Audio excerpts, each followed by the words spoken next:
Audio made possible by www.jackettome.com. Audio Fanfiction Productions presents Wide Awake.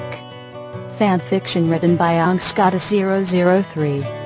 Fanfiction inspired by the Twilight Saga written by Stephanie Meyer. Chapter 1, Gingerbread Zombies. Bella's point of view. I hate this room.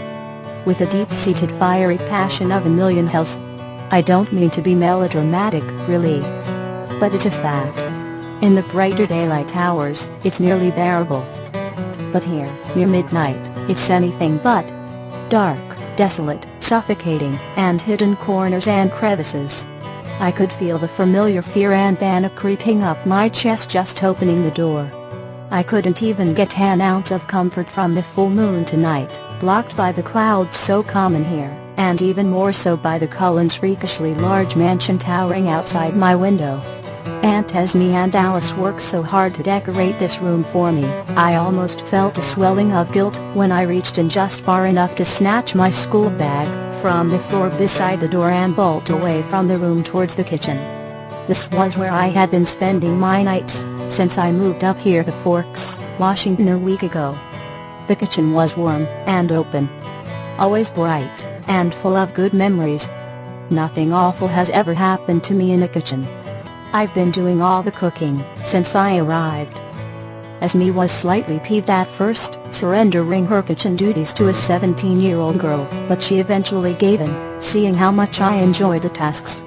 And it was such a rarity to witness me enjoying anything. So I've made a careful routine of spending my nights in here, baking, cooking, and doing homework. Anything but sleeping in that wretched, dark bedroom. Everyone in Phoenix called it insomnia.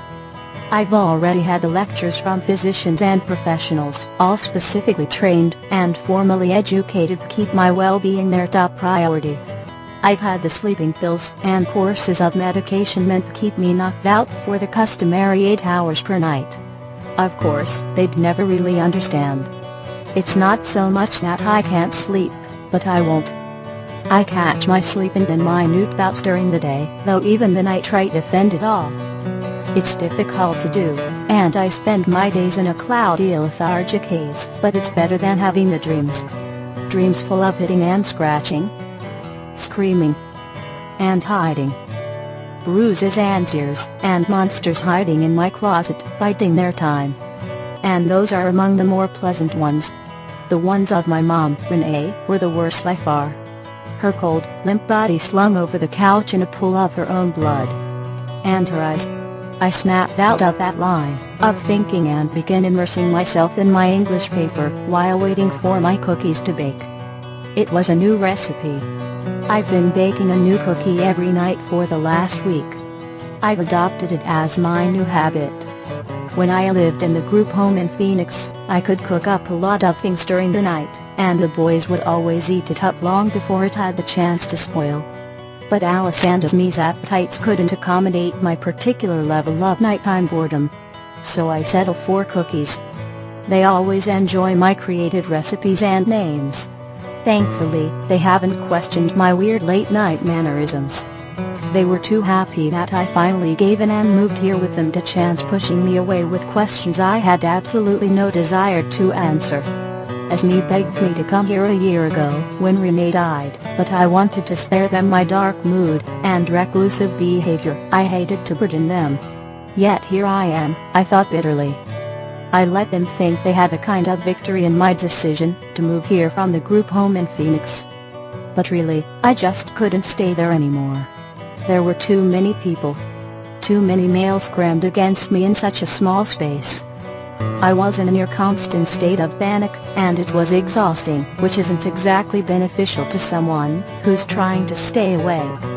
I didn't like boys, and I despise men.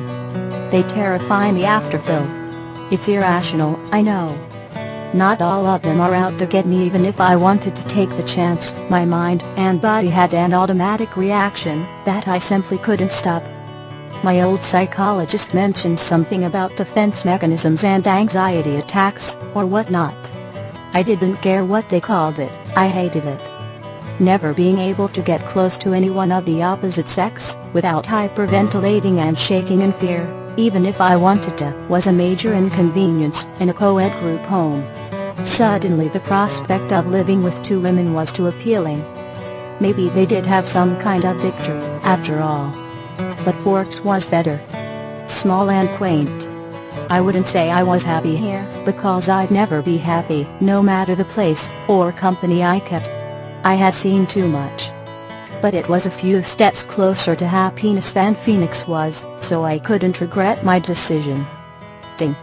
I jumped up, dropping my pencil, startled from the loud sound of the timer signaling the cookies were done baking. Get a grip, Ella. I waited for them to cool, before I began decorating the little man-shaped cookies appropriately. Once the men had their costumes complete, I produced 3 Ziploc bags and used my marker to write the name of the cookie on each white rectangle label. Gingerbread zombies.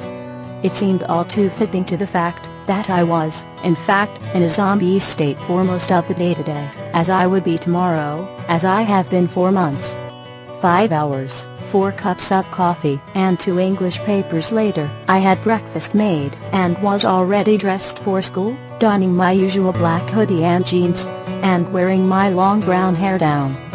As me had already rushed out for work, gingerbread zombies in hand, sending a wry smile to me regarding my newest creations. Alice arrived to breakfast perfectly awake, as usual, and bounced and bright, shiny, and bushy-tailed. She positively radiated refreshed, positive attitude. It made me want to vomit. Her usual attitude was bubbly and excited. My cousin Alice was slightly shorter than me, with short, spiky black hair. We were born within a month of each other and our mothers were sisters. Still, gene pool aside, we were polar opposites. She was popular at Forks High School, and could make friends with anyone. I naturally shied away from everybody. She kept up to date on all the latest fashion trends. I went out of my way to wear nothing attention-grabbing. She was excited and graceful. I was introverted and clumsy. See where I'm going with this? Good morning. Bacon and eggs. Are those waffles? With blueberries? She chirped and slid into one of the stools. Her little legs were swinging from the stool back and forth like a 17-year-old toddler. So help me God, Bella, I'm going to gain so much weight while you're here. Is there syrup? Maybe I should pass on that anyways. I just rolled my eyes at her and stuffed some eggs into my mouth. I loved Alice, like a sister, but there was no getting a word in edgewise with her in the morning. When she looked up from her plate she stopped mid-sentence. Then she got that look that I instantly recognized as concerned Alice's face. Here we go. Good grief, Bella.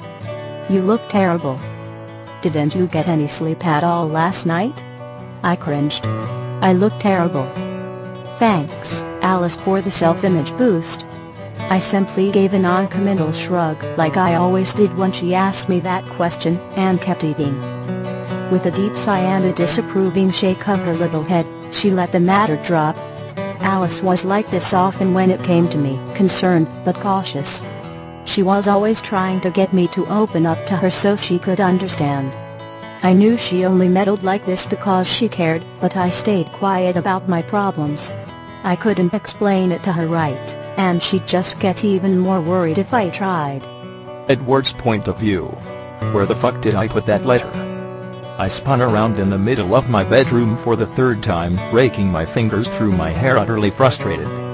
I had just woken up after a whopping 20 minutes of sleep from a particularly fucked up dream, and I really needed a fucking cigarette.